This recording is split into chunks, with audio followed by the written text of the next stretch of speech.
할렐루야. 우리 좌우에 계신 분들 인사하겠습니다. 함께 예배함이 기쁨입니다. 한 주간 각자의 자리에서 또 애쓰시고 수고하셨을 여러분들을 축복하고, 또 크고 작은 또 여러 가지 가정의 상황들, 회사의 상황들, 또 심지어는 어제 있었던 그런 나라의 큰 일들, 어려운 일들까지도 함께 겪으면서 오늘 말씀 우리가 받는 것이 참 은혜가 아닌가, 복이 아닌가 생각합니다. 우리 같이 오늘 말씀의 제목을 읽어봤으면 좋겠습니다. 주를 예배할 때 선물 받는 아름다운 마음. 한번 읽어봐요. 시작. 주를 예배할 때 선물 받는 아름다운 마음. 오늘 이 말씀이 저와 여러분들에게 깊은 위로와 또 권세와 소망이 되기를 원합니다. 예상하지 못한 사건 사고가 우리들 인생 중에 일어납니다. 그렇죠?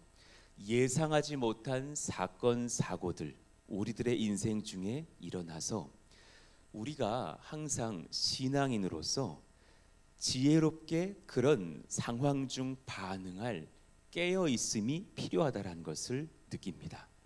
가정에서의 일, 내 개인의 일, 또 교회의 일, 지역의 일, 나라의 일들을 볼 때 지혜롭게 반응할 깨어 있음이 참 필요하지 않은가. 오늘 창세기 34장을 보면 야곱의 딸 중 레아가 낳은 딸 디나가 어려운 일을 겪고 오는 거죠. 1절 이후를 한번 보겠습니다. 레아가 야곱에게 낳은 딸 디나가 그 땅의 딸들을 보러 나갔더니 지금 영적으로 사실은 그렇게 깨어 있는 상태가 아니죠. 당시에 뭐 사법적인 어떤 그런 정부가 있고 뭐 이런 뭐 민간의 어떤 안전이 보장된 때가 아닌 때에 그가 이방 땅의 딸들은 뭘 입나, 그들은 어떻게 생겼나, 얼마나 예쁜가 이런 거 보러 나갔다가 사실 어려운 일을 겪게 돼. 2절. 히위 족속 중 하몰의 아들 그 땅의 주장 세겜이 그를 보고 끌어들여 강간하여 욕되게 하고 그 마음이 깊이 야곱의 딸 디나에게 연연하며 그 소녀를 사랑하여 그의 마음을 말로 위로하고. 아니 그러면 사랑을 먼저 하든가, 뭐 강간부터 하고서 사랑을 합니까? 그의 아버지 하몰에게 청하여 이르되 이 소녀를 내 아내로 얻게 하여 주소서 하였더라. 이 큰 가정의 비극적인 일이 일어났던 거죠. 야곱이 이 사실을 들에서 돌아온 아들들에게 이제 말하게 됩니다. 7절 이유를 보니까 야곱의 아들들은 들에서 이를 듣고 돌아와서 그들 모두가 근심하고 심히 노하였으니. 저 파란색 말씀이 우리의 마음을 한번 점검케 하시는 지점이 아닐까 생각해요. 어려운 일을 겪을 수 있어요. 당황스러운 소식, 아픔의 비보를 들을 수 있어요. 그런데 그때 우리가 근심하고 심히 노한 것을 먼저 하는 실수를 범하지는 않는가. 특히나 우리 젊은 분들이 많은 교회인데 아이가 학교에서 뭐 어려운 일 당했다. 그때 막 우리 흥분 지수가 확 올라가잖아요. 누구냐? 그 아이 막 내가 그냥 반을 그냥 없애리라 막 이러면서 막 흥분하지는 않은지, 나라의 이런 저런 어려운 일을 우리가 지금 볼 때에 단지 아까 우리 귀한 성도님의 기도처럼 흥분부터 하면서 잘 됐다 혹은 뭐 아프다 어찌 이럴 수 있나, 그러니까 노하기만 할 것이 아니라 사실 우리가 주께 이 나라를 정말 올려드리며 눈물로 기도해야 될 때가 아닌가. 그러면서 그 추장과 그의 아들이 통혼하자라고 이렇게 다가오는 그 당황스러운 상황이야. 차라리 가만히라도 있지, 통혼하자, 아내로 그 딸을 내게 주어라. 9절 이유를 한번 볼게요. 너희가 우리와 통혼하여 너희 딸을 우리에게 주며 우리 딸을 너희가 데려가고. 10절. 너희가 우리와 함께 거주하되 땅이 너희 앞에 있으니 여기 머물러 매매하며 여기서 기업을 얻으라. 사실 주께서 금하신 방식이거든요. 세상이 우리에게 죄를 범한 뒤에 세상으로 나오라라고 말하고 있는 거죠. 분별은 해야 되는 거죠. 세상 가정을 디나를 세상 가정으로 주어라. 그리고 너희들도 우리 딸 가져가라. 이러면서 하나 되자라는 연합의 이야기를 하고 있지만 그들의 입장은 하나님의 방식이 지금 아닌 거예요. 여러분, 우리가 영적인 거룩한 권세를 잘 지켜갈 수 있는 분별이 있기를 축복합니다. 우리가 하나님 나라로 세상 사람들의 죄도 용납하기도 하면서 그들에게 복음 전하여서 주의 나라로 초대할 수 있는 거룩한 교회, 그런 믿음 가정 되게 하여 주세요. 우리가 세상으로 끌려다니는 그런 방식이 아니어야 되죠. 그리고 나서 사실은 이후에 야곱의 아들들이 할례를 제안했을 때 하몰과 세겜의 속마음도 드러나요. 예를 들어 볼게요. 18절 이후에 보면 그들의 말을 하몰과 그의 아들 세겜이 좋게 여김으로 이 소년이 그 일 행하기를 지체하지 아니하였으니 그가 야곱의 딸을 사랑함이며 그는 그의 아버지 집에서 가장 존귀하였더라. 지금 결혼 할례 이야기로 막 들어가면서 실제적인 그 딸을 강간한 죄에 대한 죄값은 사실 막 무마되는 것 같고, 그리고 나서 속마음이 이제 드러나는데 22절 이후에 우리 중 모든 남자가 그들이 할례를 받음같이 할례를 받아야 그 사람들이 우리와 함께 거주하여 한 민족 되기를 허락할 것이라. 그리고 은밀한 입속이 드러나 23절. 그러면 그들의 가축과 재산과 그들의 모든 짐승이 우리의 소유가 되지 않겠느냐. 참 범죄하고서도 이런 상황이 싹 열리니까 사실은 자신들의 이익을 계산하고 있는 하나님 신앙을 소망함이 아니라 정치적, 경제적 실리의 계산에 의한 할례의 수용이 있는 것을 보게 돼요. 이런 크고 작은 일들 속에 여러분, 주님은 질문하시는 거예요. 너희라면 어떻게 했을 것이냐. 오늘 이 말씀에서 우리가 참 깊은 지혜를 얻어야겠어요. 오늘 빠르게 3대지 설교하겠습니다. 첫 번째, 당황스러운 사건에서 우리가 어떻게 해야 되느냐 한번 읽어봐요. 시작. 당황스러운 사건에 흥분하며 혈기를 부리기 전에 하나님께는 항상 은혜의 답이 있음을 기억하십시오. 깊이 점검해 보시고 깨달으시기를 바라요. 우리가 흥분하는 것, 혈기 부리는 것, 그것이 지금 응당급하지 않아요. 하나님께는 항상 은혜의 답이 있어요. 할렐루야. 여러분, 이 진리를 꼭 기억하시기를 원합니다. 신앙의 고민이 찾아왔을 때, 가정의 크고 작은 대소사 어려움이 찾아왔을 때 우리의 전제가 돼야 합니다. 성경은 이 어려운 상황, 보복만이 아닌 은혜의 답을 사실은 먼저 제시하고 계셨어요. 충분히 주님은 알려주셔요. 모세의 시대가 물론 후반부에 등장하지만 주님께 물었다면 답을 주셨겠죠. 구약 시대의 율법을 보면 사실 참 지혜와 은혜로 가득한 것을 봐요. 죄도 응징하시지만 용납하시기도 하면서 하나님의 백성이 참 주의 백성다운 길을 지킬 수 있는 길을 열어주신 것을 봐요. 신명기 22장 25절 이후에 보면 참 어려운 법이지만 읽기도 민망할 정도지만 여인이 성폭행 당했을 때 법들을 상세하게 말씀하고 계셔요. 하나님은 참 넓으신 분, 치밀하신 분, 지혜롭고 공정하시고 사랑이 많으신 분이세요. 만일 남자가 어떤 약혼한 처녀를 들에서 만나서 강간하였으면 지금 정혼자가 있어요. 그 여인은 이제 그 남자를 남편으로 맞아서 그렇게 둘이 함께 연합하며 아이도 낳고 살 것이란 말이죠. 근데 그런 여인을 어떤 웬 남자가 들에서 만나서 몹쓸 짓을 했어요. 그러면 강간한 남자만 죽일 것이요, 죽이라 그랬어요. 왜냐하면 정혼한 남편이 있었으니까. 26절, 처녀에게는 아무것도 행하지 말 것은 처녀에게는 죽일 죄가 없음이라. 그는 여전히 순결하다 말하고 계셔요. 그리고 약혼자와 정혼함에 아무 일도 없게 하라 보호하고 계신 것을 봐요. 이 일은 사람이 일어나 그 이웃을 쳐 죽인 것과 같은 것이라. 여러분 얼마나 심하게 보시는지를 알죠? 한 여인에게 몹쓸 짓을 한 것을 사람 죽인 것과 같은 죄다 말씀하셔요.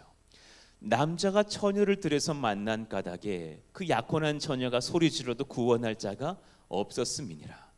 우리 온 성도들이요, 특히나 우리 남성들이요, 한 여인을 함부로 대함이 이렇게 큰 죄라라는 것을 성경은 말씀하고 있고, 그러면서도 또 다른 경우도 제시해 주세요. 28절.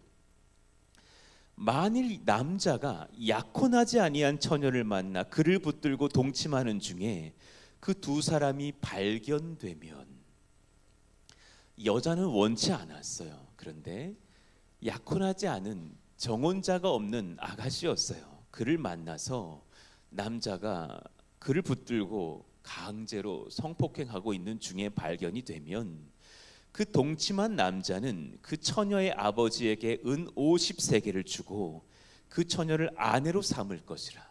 왜냐하면 그 당시에 아가씨가 성추행에 당했을 때 그가 순결치 못하다 여김 받아서 정혼자를 얻지 못하고 평생의 어려움을 당할 것을 하나님이 잊게 하셔요.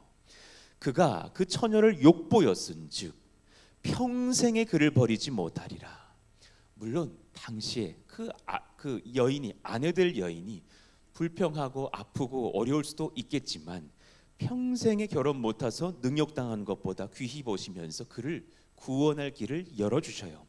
사람이 그의 아버지의 아내를 취하여 30절 아버지의 하체를 드러내지 말지니라. 이런 법까지도 주셔요. 당시에 야곱의 아내 중에 하나를, 그 아들 중에 하나가 취하는 죄를 범하기도 하거든요. 여러분, 저 말씀에 굉장히 큰 의미가 있어요. 부부는 한 몸이에요. 그래서 아내의 하체는 남편의 하체와 일반이에요. 여러분, 여러분의 부부 생활을 할 때에 그 내 배우자의 하체가 나의 하체와 일반이라고요. 한 몸 됐어요. 누구에게 줄 수 없고 내가 누구와 다시 연합할 수 없어요. 그 남편이 죽고 혹은 이혼하여서 내가 자유하게 되기 전까지는 말이죠. 얼마나 성적인 연합을 귀히 보시고 계시고 이것이 얼마나 거룩하며 아름답고 소중한 것인지를 말씀하고 계신다라는 것을 봐요. 그러나 야곱의 아들들은 이런 것을 여쭙지 못하고 흥분하여 혈기의 방법을 택한다라는 거예요. 악을 더 큰 악으로 덮으려는 혈기의 계략이 막 스물스물 일어나고 있어요. 13절. 야곱의 아들들이 세겜과 그의 아버지 하몰에게 속여 대답하였으니. 아프죠. 대답은 하는데 이미 속이고 있어요. 뭔가 더 큰 죄를 계획하고 있다라는 거예요. 이유는 한 가지였어요. 감히 내 여동생 내 누나를 건드려 세겜이 그 누이 디나를 더럽혔습니다. 여러분, 그건 죄가 맞아요. 감히 학교에 있는 땡칠이가 우리 귀한 딸 때려? 거기에 흥분해서 그 아이를 내가 그냥 반 죽이리라 이러면 안 된다라는 거예요. 세겜이 그 누이 디나를 더럽혔기 때문에 나는 이제 속여 대답하고 어떠한 계략이라도 세워도 된다. 흥분하면 그것이 가능하다 여겨져요. 참 조심해야 돼요.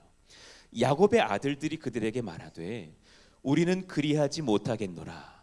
할례 받지 아니한 사람에게 우리 누이를 줄 수 없노니 이는 우리의 수치가 됨이니라 하면서 세상에 하나님의 백성 되는 언약의 방식인 할례를 제시하여 더 큰 죄를 계획하는 실수를 범하고 있어요.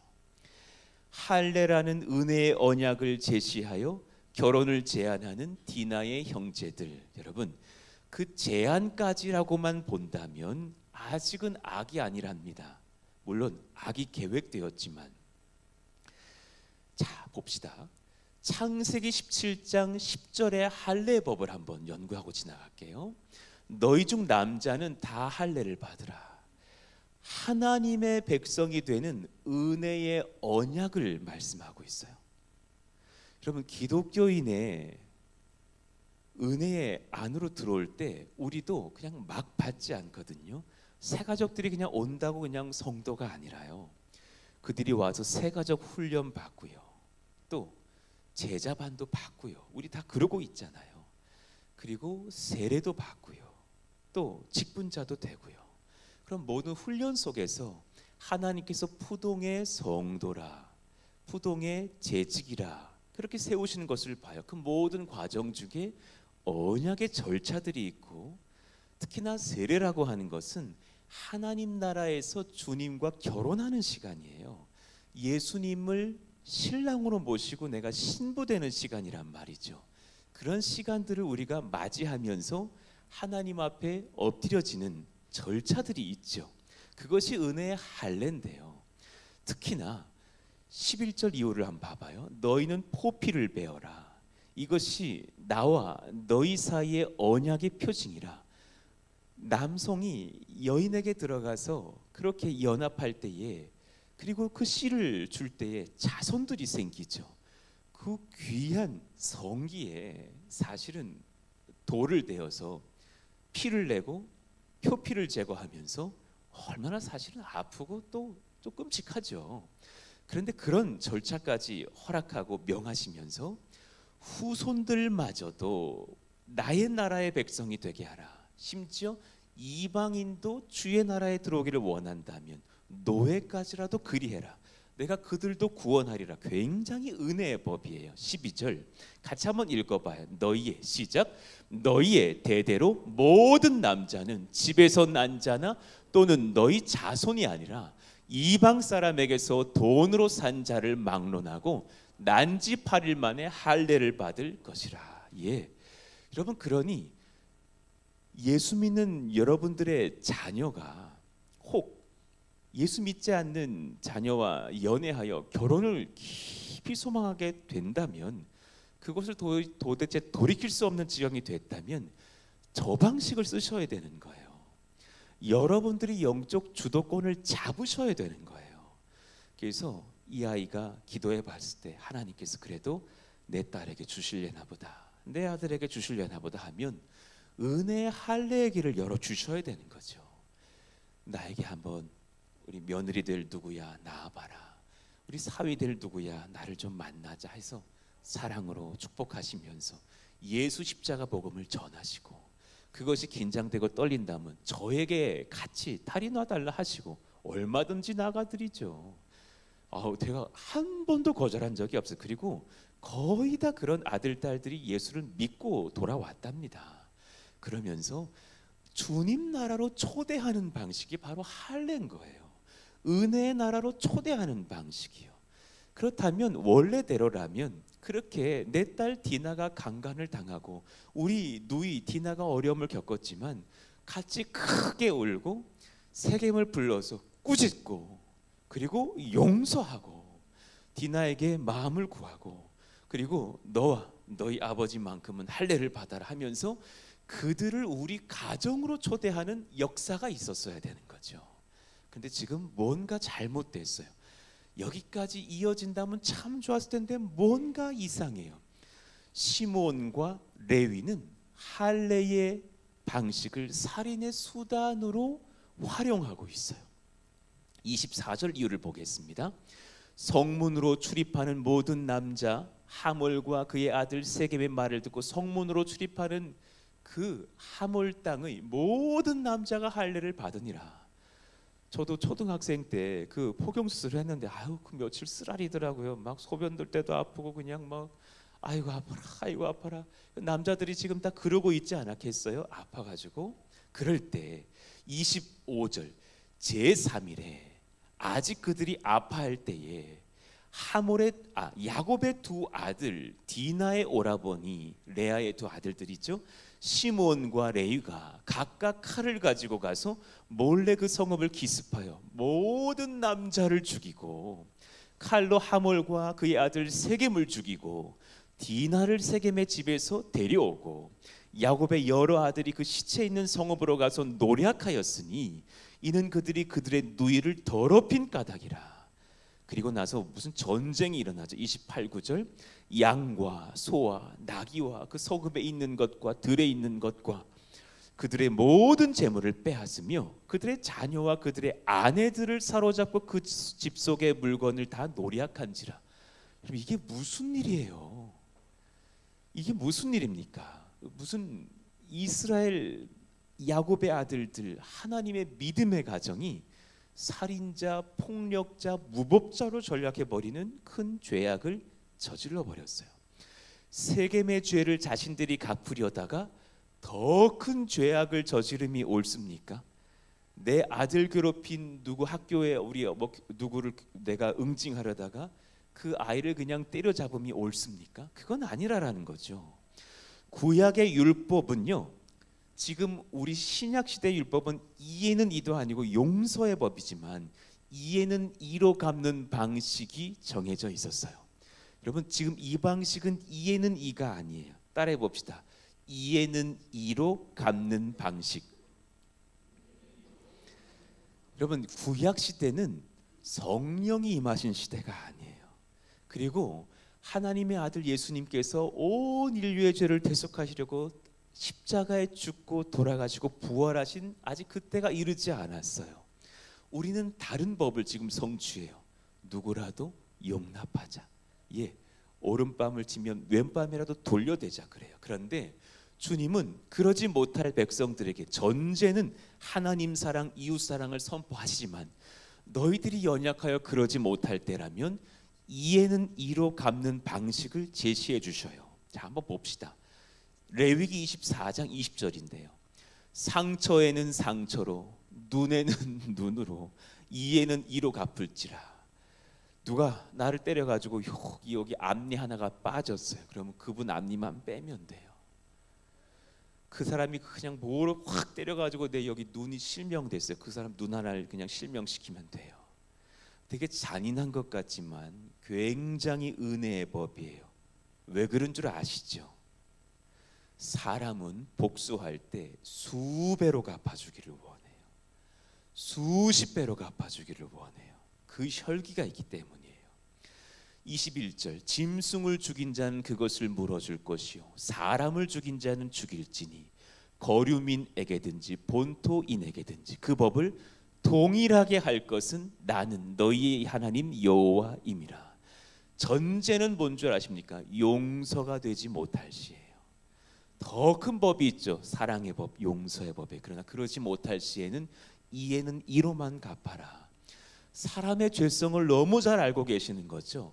혈기 부리는 자에게 남는 것이 있다면 악을 더 큰 악으로 갚아주고 싶은 거예요. 죄값에 대하여서 두려움, 분노 속에서 분별력을 잃어버릴 뿐이에요. 예.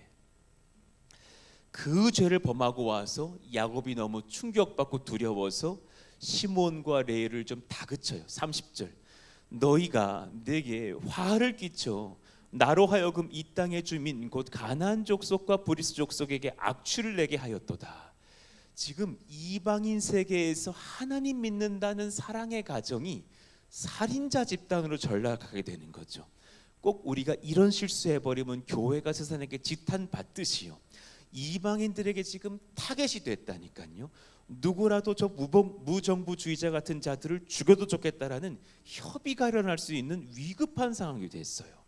그러나 그 두 아들들이 씩씩거리면서 뭐라 그럽니까? 31절, 철부지처럼 똑같은 말을 반복하고 있어요. 그들이 이르되 그가 우리 노이를 장녀같이 대우함이 옳으니까 씩씩씩 이러고 있는 거예요. 흥분밖에 없는 상태.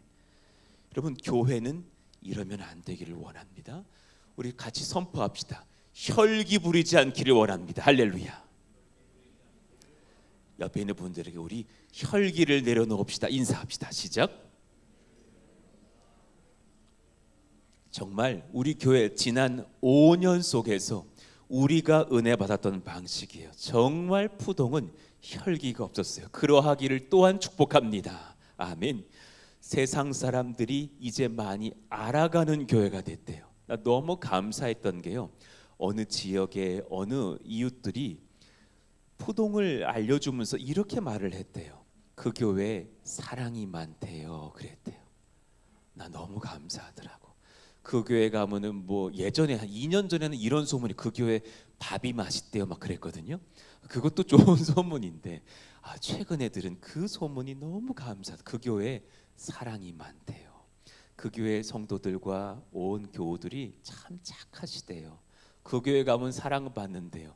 우리 그런 소문이 지켜질 수 있기를 예수 이름으로 축복합니다. 예, 혈기 부리지 않는 거죠. 자, 이제 또 심화반 안으로 들어가 봅시다. 그럼 우리 어떻게 해야 되나? 이대지 한번 같이 읽어봐요. 너무나 분명하지만 너무나 놓치기 쉬운 답이 한 가지 성경에 제시돼요. 시작.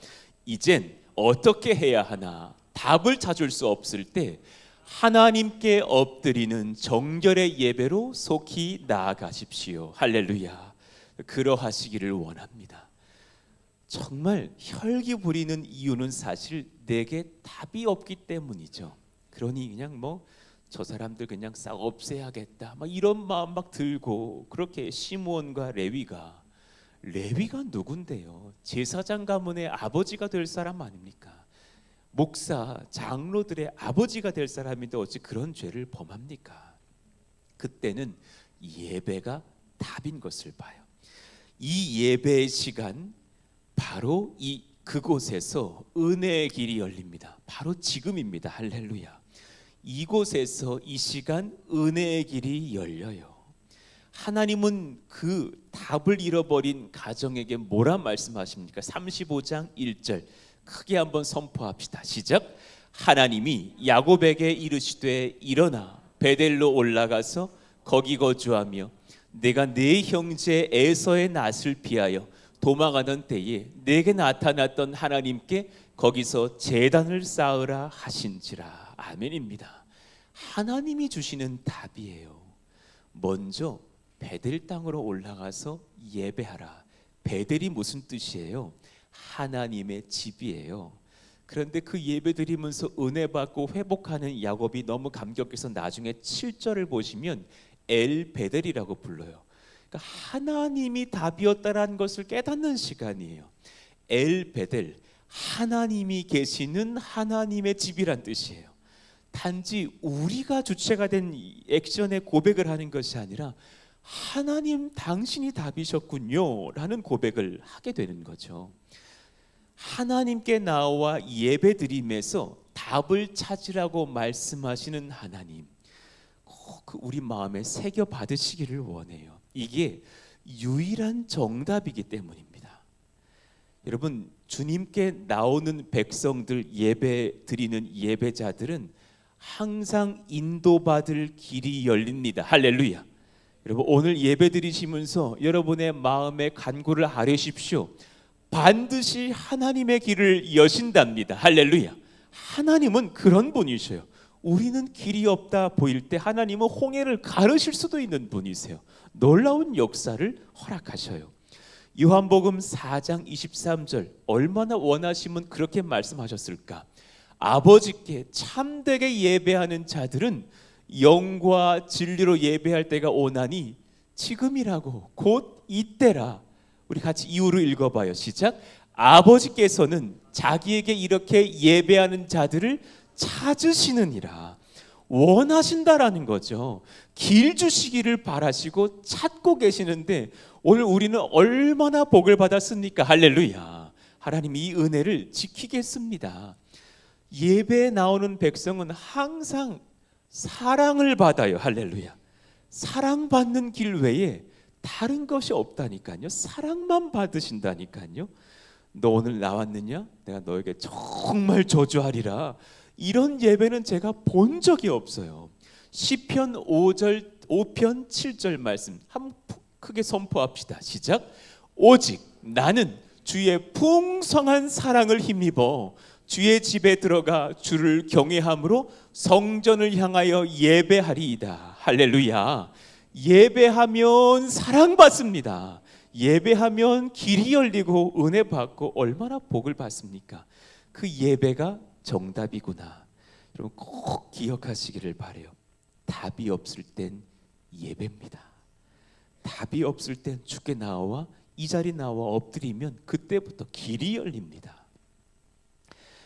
하나님을 만나는 예배는 점검이 일어나게 되거든요.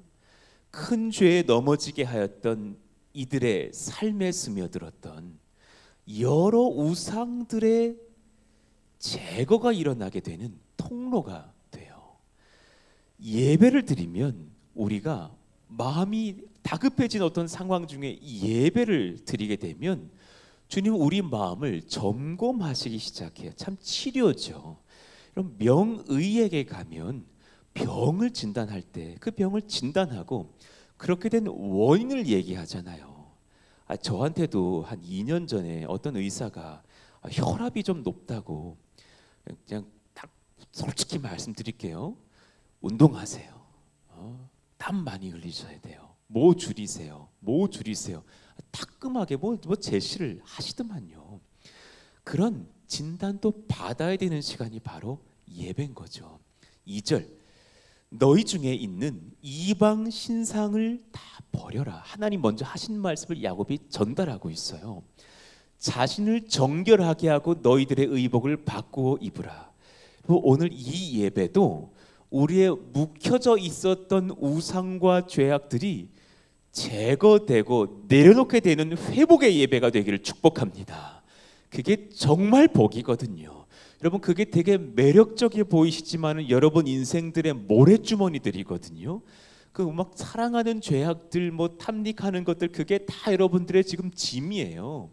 예배의 자리로 나와서 주의 십자가 앞에 다 내려놓자고요. 3절 말씀, 우리가 일어나 베델로 올라가자. 내 환난 날에 내게 응답하시며 내가 형에게 그냥 사기치고 막 도망갈 때에, 그때에 내가 가는 길에서 나와 함께 하신 하나님께 내가 거기서 제단을 쌓으려 하노라. 우리 자녀들아 같이 올라가서 예배하자. 그는 온 가족을 다시 베델로 인도하면서 온 형제들이 다 우상을 내려놓게 하는 그런 은혜의 예배로 초대하고 있는 거죠. 4절에 보니까 많았대요. 이방 신상들이 많았대요. 우리들 얘기일 수도 있어요. 여러분의 그 크고 작은 우상들을 오늘 다 내려놓자고요. 마음의 상상을 해보시자고요. 여기에 이 어느 산에 올라와서 다 그 상수리 나무 아래에 묻고 없애버리시자고요. 내가 의지했던 막 귀걸이들, 이 금덩어리들, 그런 거 다 의미가 없다라는 것을 깨닫고 내려놓는 거죠. 하나님께서 야곱과 그 아들들을 보호하신 방법은 그 예배를 드릴 때에 아주 단순한 방식으로 임해요. 그들의 마음은 은혜를 받고 이방인들의 마음은 두려움을 얻는 방식이었어요. 5절을 한번 봅시다.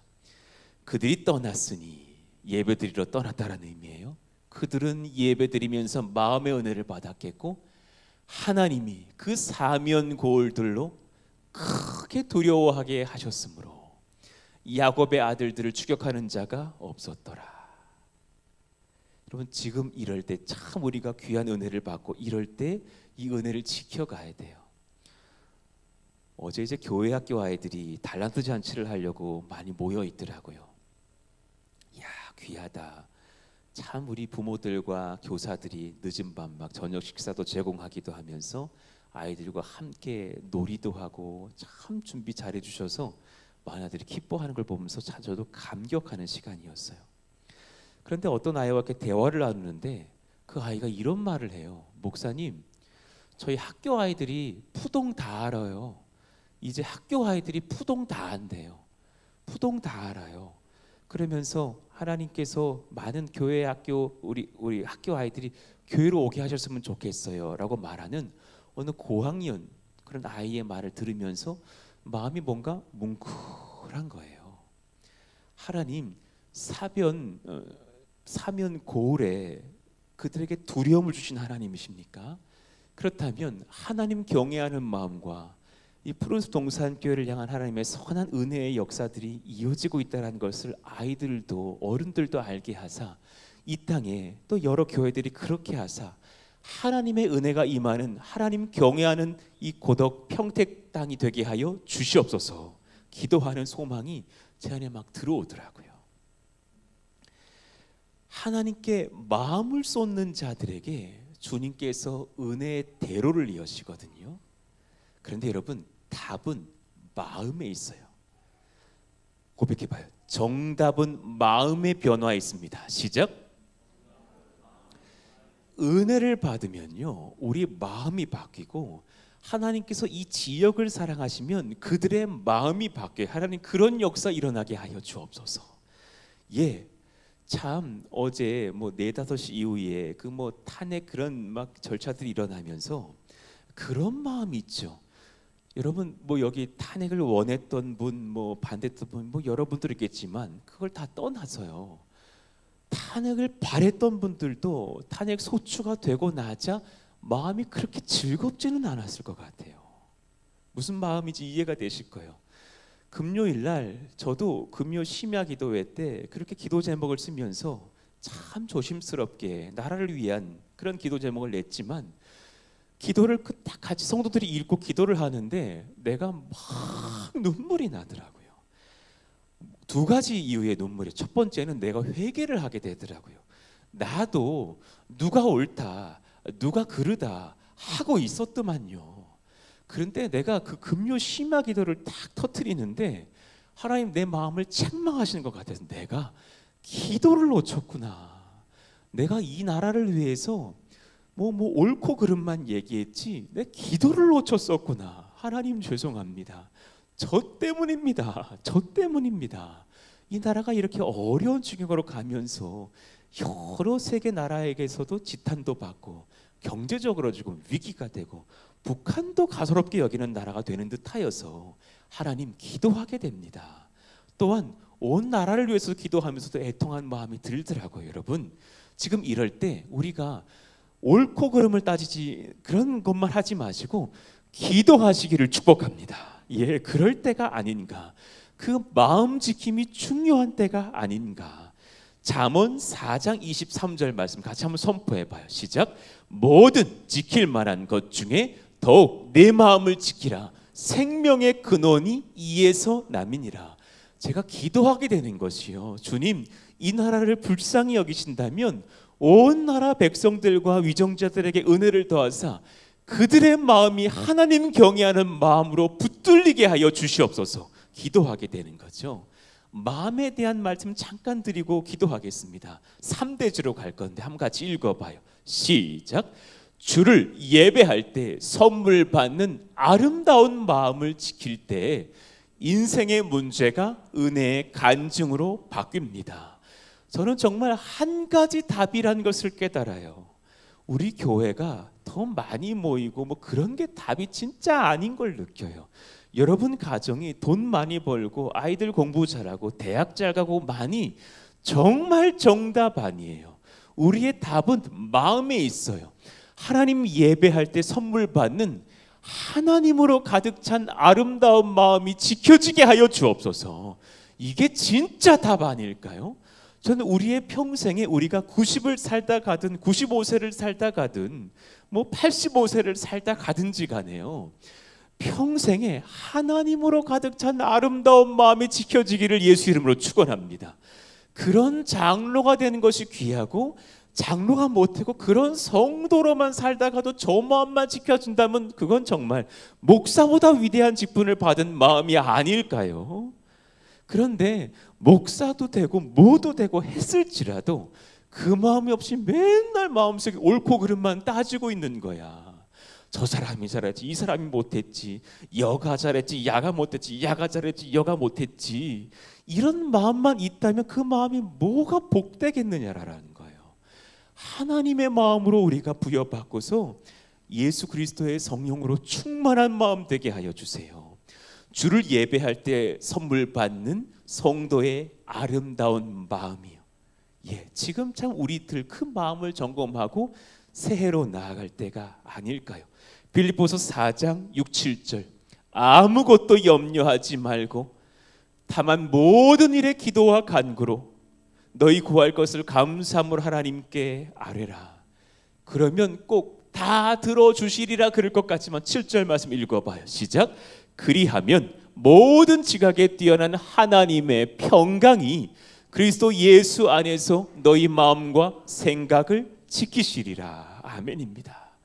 하나님 소망하고 소망합니다. 부동의 이 귀한 권속들이 하나님의 은혜가 풍성하여져서 하나님 우리 마음과 생각이 늘 은혜로 지켜지는 심령들 되게 하여 주옵소서. 기도하게 돼요.